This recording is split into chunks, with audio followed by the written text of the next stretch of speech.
This video is sponsored by War Thunder. More on that ahead. My first Far Cry game was Far Cry 3, and what a beautiful game that is. A stunning tropical island, taking down outposts, battling wild animals, scaling radio towers, and of course snapping a dislocated finger back into place. Pure chaos in the best way possible. Since then, the Far Cry series has exploded. I haven't played them all, but the ones that I have been pretty fun. But Far Cry 3 has always been my favorite. Replaying it recently, I thought, where did all of this start? Far Cry 3 was the turning point for many players, but it wasn't where the series began. Hence the 3. That honor belongs to Far Cry, released in 2004 by a little company called Crytek and published by none other than Ubisoft. You don't hear many people talk about Far Cry when bringing up this series as a whole. Some people will go back and play Far Cry 2, which is understandable. It's the game that popularized the series and the first standalone one developed by Ubisoft, so it's arguably the first real game in the series as we know it. But I feel like the original Far Cry game gets slept on a little bit. So my curiosity got the best of me. I decided to go all the way back to the beginning of the series to answer one simple question. Was the original Far Cry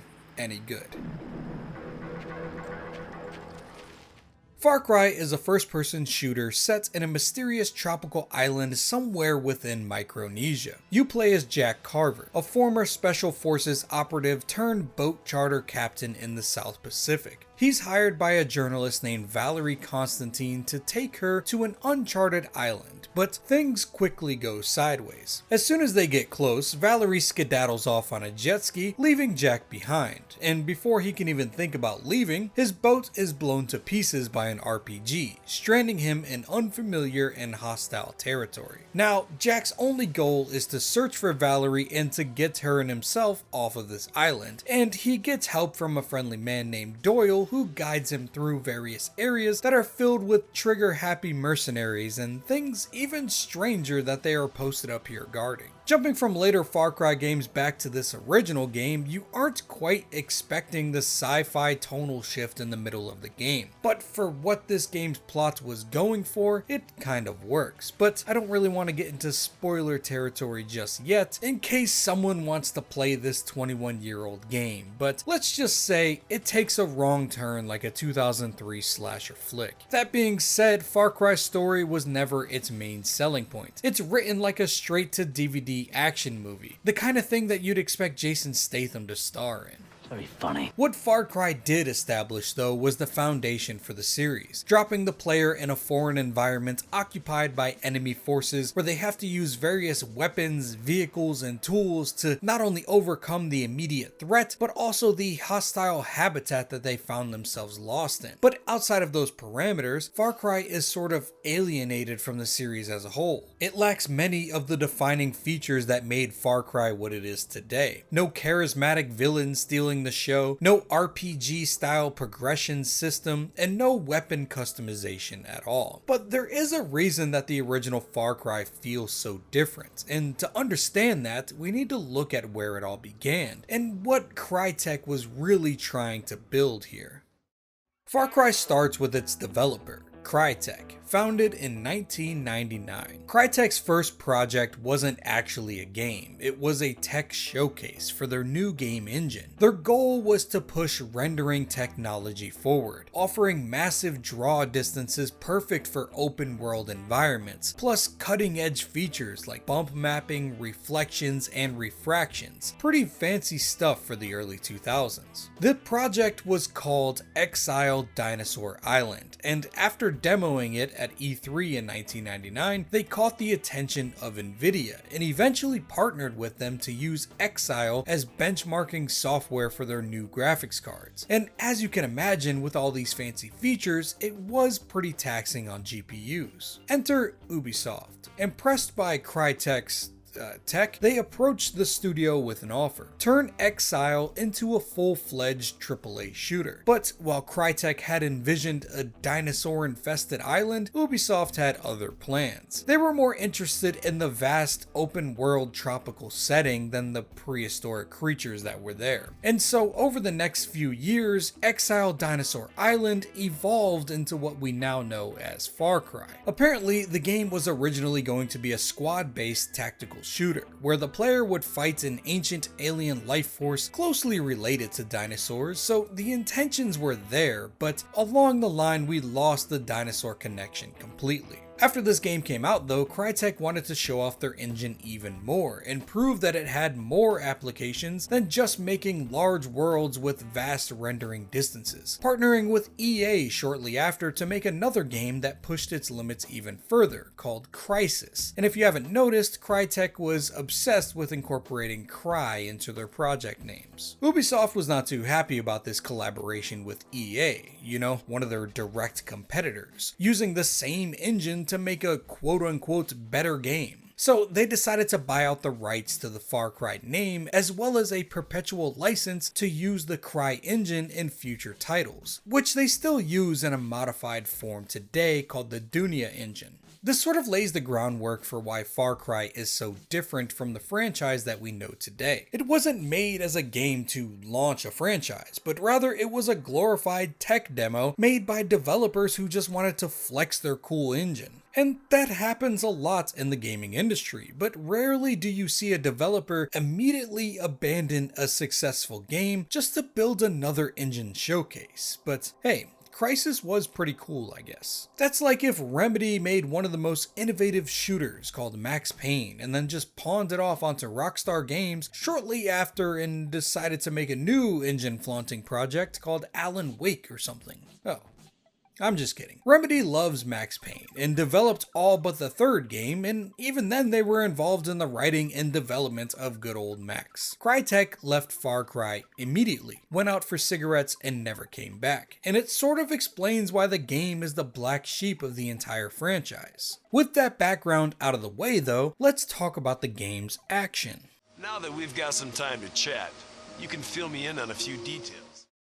But first, a quick word from the sponsor of today's video, War Thunder. War Thunder is the most comprehensive vehicle combat game ever made. You can take control of 2,500 tanks, planes, helicopters, and ships from 10 major nations, ranging from biplanes of the 1920s to fighter jets of the 2020s, and everything in between. The detailed vehicles, graphics, and sounds of the game place you right at the controls of the most powerful war machines in the last century, allowing you to become immersed in the intense combat of War Thunder. The coolest part about War Thunder is the attention to detail in the combat. The vehicle damage models are crazy, being modeled down to the finest components of each vehicle, like the engine, fuel tanks, weapons, or even the crew inside of the vehicle, all being able to be targeted and damaged independently. No simple hitboxes here. And when you do land a hit, you get a cool X-ray view of the damage and where the shell penetrated, seeing what exactly was damaged inside. Super cool. There's over 70 million players up in this thing, and they are ready for you to join their community and get into some PvP battles and an overall amazing experience that is controlling these fantastic vehicles, and the whole thing is even cooler if you're obsessed with military history like I am. Check out War Thunder today. It's free and it's available on PC, consoles, and mobile devices, so you can't really go wrong. Use the link in the description or my pinned comment to sign up, and if you're new to the game or you haven't played in the last 6 months, you get a massive bonus pack on PC and console versions that gives you a bunch of goodies like multiple premium vehicles, an exclusive vehicle decorator, and more. That offer is only available for a limited time, so don't wait, sign up today.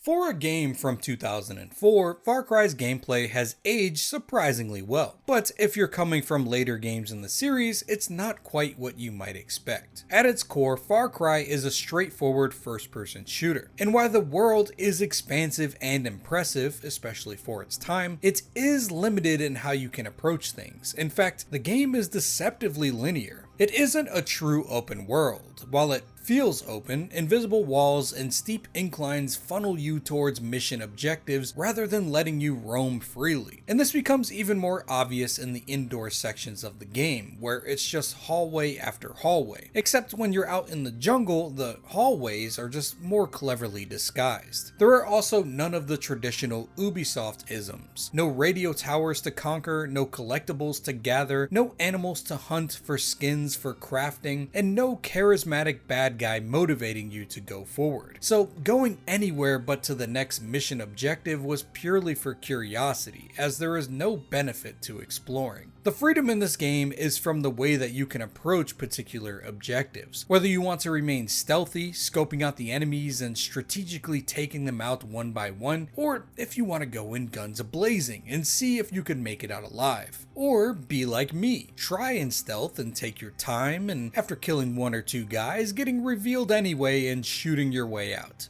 Weapon choices in Far Cry are limited, especially if you want to take a stealthy approach, as really only the MP5 that you get early on is suppressed, with every other gun ranging from a Desert Eagle to an M4 or a semi-automatic shotgun called the Jackhammer just being loud as shit. You do have a machete, and I suppose it is possible to do stealth kills with it, but for the life of me I never could, as enemies just turn around and spot me before I get to them, or if I do manage to kill one guard with a machete, the others are immediately alerted. I don't think the game was meant to have you remain completely stealthy though. The stealth mechanic was more so a way to get you into the position that you want to be in order to start your ambush on a group of mercenaries, or to reposition yourself mid-fight if things get a little too dicey. The weapon and tool selection is way more catered to this. You get binoculars to scope out an area and mark enemies on your map to track them, and you can also listen in on their conversations if you zoom in on them, which is a pretty cool feature. And later in the game, you use thermal goggles to see through dense bush and darkness. You can throw rocks or smoke grenades as distractions to move enemies around your path, and you can even go fully prone in this game to slither your way into a good vantage point to take out all the enemies. And it's the only Far Cry game that allows you to go fully prone, oddly enough. You also get a sound meter to let you know how noisy you're being depending on what action you're doing, as well as a detection meter to know when your cover is blown, if bullets headed your way didn't give you enough of a heads up.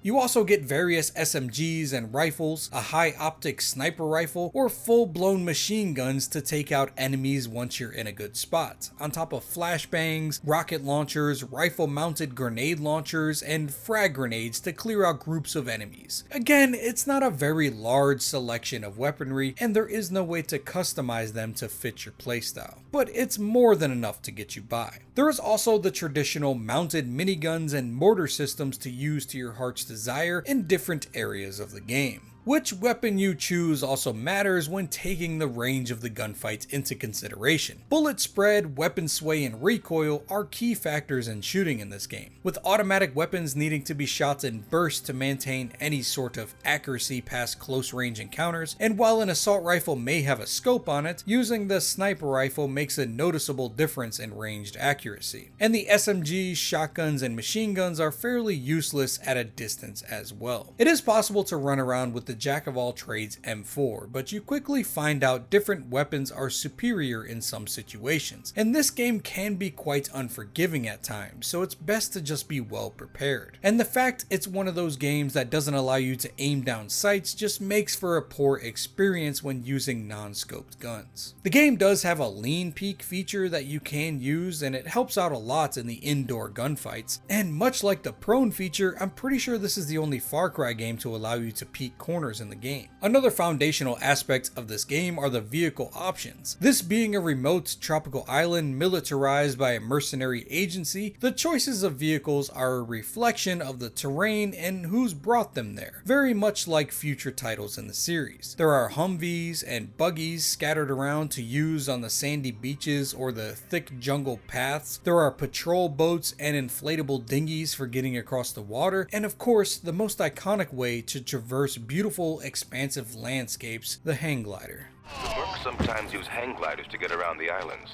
You do know how to fly a glider, don't you? No, but I learn real fast when people are shooting at me. Another cool thing is you can switch to third-person perspective when driving, and it's kinda cool. The mercenary AI in this game was pretty good. Not just your run-of-the-mill wave after wave of enemies that you see in a lot of shooters around this time, they tend to react dynamically depending on what the player is doing. If a lone enemy spots you, instead of simply engaging, they will often run for backup or cover, or sometimes call for reinforcements. A lot like the AI in Fear, enemies will work together to move up on the player using their numbers advantage. They will use suppressive fire from a range to have other soldiers move in and flank while the player is forced to use cover. I found the AI to be borderline broken a lot of the time though, spotting you from crazy distances and being alerted to you even though you use the suppressed MP5 to kill someone, making it near impossible to maintain any stealth when there were more than 3 mercenaries in one area, which was all the time. Nearly all of these mechanics are washed away during the second half of the game though, when Far Cry shifts from tactical shooter to what if we fought bullet sponge mutants. Meet the Trigen. These creatures are humanoid monsters that range from leaping at your face and one-shotting you to ones carrying a gun just like a mercenary, just with 3 times the health bar. And let's not forget the rocket launcher toting tanks. Not surprisingly, the game gets much tougher in these later levels, and a large portion of them take place in close quarters, so trying to be tactful in using the environment is now out of the question. These Trigen also tend to attack mercenaries in any given area as well, sometimes giving you a break as they fight things out, but it seems like most of the time the mercs and the Trigens ignore each other and just band together to shoot at you. Because why wouldn't they? Have you seen the shirt that Jack is wearing? Honestly, the gameplay and the tone swap in the second half of the game kind of ruins the experience, and it's no wonder that the mutant sci-fi stuff is not brought into later titles. The most that we get are drug-induced trip sequences that admittedly can be annoying, but I would do 100 missions of Shangri-La over fighting a dozen Trigens in Far Cry. At first, it is kind of interesting. It sort of presents itself as a horror game with the new enemy and the slow reveal being teased at throughout the game. It reminds me a lot of the initial levels of Area 51. Very spooky with the unknown element. But once you're fighting swarms of the Trigen, it quickly becomes beyond annoying with the difficulty spike. It's actually one of the more frustrating games to play at this point. But these mutant experiments are sort of the plot device in this game, so it kind of makes sense for them to be there. I just wish there was a smoother transition to the tone and gameplay shifts. With that being said though, let's briefly discuss the plot to this game and see what this game is all about, and spoilers ahead for anyone that is concerned. Right, I'll do it, but I want to know what's going on here. Even though Far Cry had its origins with dinosaurs in exile, there are no prehistoric creatures within the final product. Just some crazy science experiments called Trigens created by the mad scientist Dr. Krieger. The main plot of this game is a play on the classic H.G. Wells novel The Island of Dr. Moreau, where the shipwrecked captain ends up on a strange island controlled by a scientist who is doing gruesome experiments on animals and turning them into humanoid monsters to push the boundaries of biology and evolution, playing God in a way. Dr. Krieger in Far Cry is similar, as he's trying to make these creatures in order to make a superior human race, and of course, he is the CEO of a genetics corporation. However, Far Cry lacks any deeper philosophy or existential crisis of these experiments that is shown in the classic novel. Far Cry simply takes the premise and runs wild with it, using it as a plot device to drive the action of a first-person shooter game, which is totally fair, and becomes sort of the mainstay for the franchise. As you soon see in the game, Krieger's experiments aren't going so well, and these monsters are causing a bunch of chaos on the island, killing off the mercenaries that are there to contain these secret abominations. And if that isn't enough, Krieger has a freaking nuke on the island, and he's ready to blow it if things get out of hand, or if people come snooping along and start asking questions. Which leads us to our protagonist, Jack Carver, a charter boat captain who is escorting a journalist named Valerie Constantine to a remote island in order to do some snooping. As soon as she leaves Jack's boat and heads to the island though, Jack is attacked and left stranded on the island as well, due to a rocket launcher sort of blowing up his boat. Once on the island, Jack gets a hold of a communications device with someone on the other end determined to help him out, a scientist named Doyle. He helps Jack navigate his way through mercenary guarded outposts in order to find Valerie and get them both off of the island. Jack hops along from outpost to outpost destroying communications and gathering intel from both Doyle in his ear and hearing messages from Krieger at various comm centers. And he finds out that it's not just mercenaries on this island, but also some kind of genetically modified primate called Trigens that are using all this ruckus that Jack is causing to escape their captivity and attack the mercenaries and scientists that have been keeping them locked up for experiment. Eventually, Jack finds Val as she's being shoved into a helicopter that's taking off, and Jack does some heroic shit, jumping onto the landing gear in order to climb his way in and save her from these bad guys, only to finally climb up and get a view of the cabin with her inside holding a gun, telling him the pilot is dead, and then she tells him to jump. But before he even has any time to react, she kicks him in the face, making him let go. Once they recover on the ground, Val tells Jack that she is CIA, and she is here to investigate Krieger, and she is working with Doyle on the inside to do so, and Jack was chosen as a charter captain strictly for his special forces background and expertise, pretty much conning him into helping with this mission. Soon enough, they take down the mercenary commander named Crow, who had information on him that Krieger has a tactical nuke on the island armed to explode if anyone gets too close to his research. So, of course, Jack and Val then steal the nuke and plant it inside of Krieger's lab and use it to blow it up, which I think was his plan with the nuke anyway, so I don't really know why they did that. Also, Doyle warns that blowing up the lab may release the mutagen into the air, so he recommends Jack and Val take a serum to prevent the mutagen from taking them over and turning them into Trigens. Initially, Jack is suspicious of blowing up a nuke, as he should be, but Val assures him that they will be long away from the blast before it goes off. The nuke? Are you crazy? Oh, relax. It's got a very small yield, just enough to destroy the facility without too much collateral damage. Besides, we'll be out of range and upwind by the time it goes off. Lie detector determined that was a lie. Jack and Val wake up from the explosion captured by Krieger in a helicopter. Krieger boasts over his creations as they rip the mercs to shreds on the ground below, before wishing Jack good luck and kicking him out of the helicopter to the massacre that is below him. Jack really has a rough time on helicopter rides in this game. Jack fights his way through Trigen-infested parts of the island and eventually makes it to a weapons cache building. And once he's there, he notices his arm is turning green, being told by Doyle that the mutagen may have been so saturated in the air, making the antidote he took not strong enough to stop the infection. And he also tells Jack that's what happened to Krieger, revealing that he too is infected, and he's working on a cure in a nearby laboratory. So Jack heads that way to ask for a sample. Once there, he runs into a fully mutated Krieger and a sickly She-Hulk looking Val, and soon after a fight breaks out. Jack takes down Krieger and goes to interrogate him about a cure for the mutagen, and Krieger asks who infected him and Val. Jack says they entered a toxic area on the island, but Krieger explains that the mutagen can only be given with a subdermal injection. You cannot get infected from it through the air, meaning that that serum that Doyle told them to take was no cure, but instead the mutagen that they lovingly injected into each other's necks. Doyle comes over a projection and tells Jack and Val that he had them infect themselves in order to take them out of the picture after they would inevitably take down Krieger, allowing him free reign to take this mutagen and sell it instead of simply having the CIA take control of it. Jack fights his way through even more hordes of Trigen, even more pissed off now that he killed their father and creator, Krieger, but eventually he catches up to Doyle and easily takes him out with very little remorse. Stupid bastard.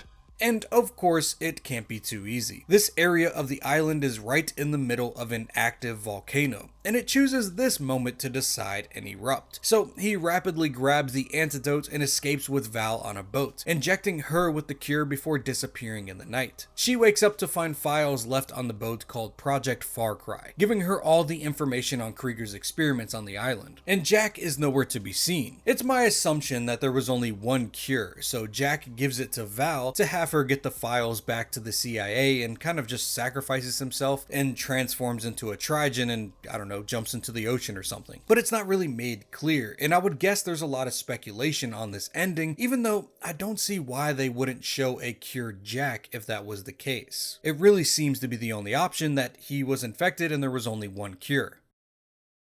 As we discussed earlier, Far Cry was the first and only entry developed by Crytek. Once Ubisoft took control of the franchise, they had a very different vision for where it would go. So less than a month after Far Cry's release, Ubisoft announced Far Cry Instincts, an Xbox exclusive reimagining set to launch in 2005. Instincts was more than a port though. It ended up changing a whole lot of stuff with the game. It's a vaguely similar premise, having all the same characters, just having the story beats play out a little bit differently. Most notably having Jack become infected with the mutagen early on in the game and have it give him feral powers from it, as well as having other gameplay differences like dual wielding weapons and being able to make booby traps in the jungle. The next year they also released a sequel to Instincts called Evolution, an expansion on the story from Instincts and goes even deeper into Jack's feral abilities, and having an enemy that has the same mutant abilities as Jack that he must go head to head with while also working alongside Doyle again. But Ubisoft wasn't done milking Instincts. On the same day that Evolution dropped, they released another version, Far Cry Predator, on Xbox 360, which was basically a bundled, upgraded version of Instincts and Evolution repackaged for the more powerful hardware of the Xbox 360. And then came the remake, Far Cry Vengeance, a motion-controlled port of Evolution because it's Ubisoft, and why not release the same game 3 different ways in the same year? Almost 4 times actually, because in 2007 they also dropped Far Cry Paradise Lost, a light gun arcade shooter based on Instincts. Instincts itself was received pretty well, but every sequel and remake after had pretty poor reception. It's clear that Ubisoft wasn't really sure what to do with the IP. That was until 2008 when they released the next title in the franchise, disregarding all these dumb subtitles and remakes and simply just making Far Cry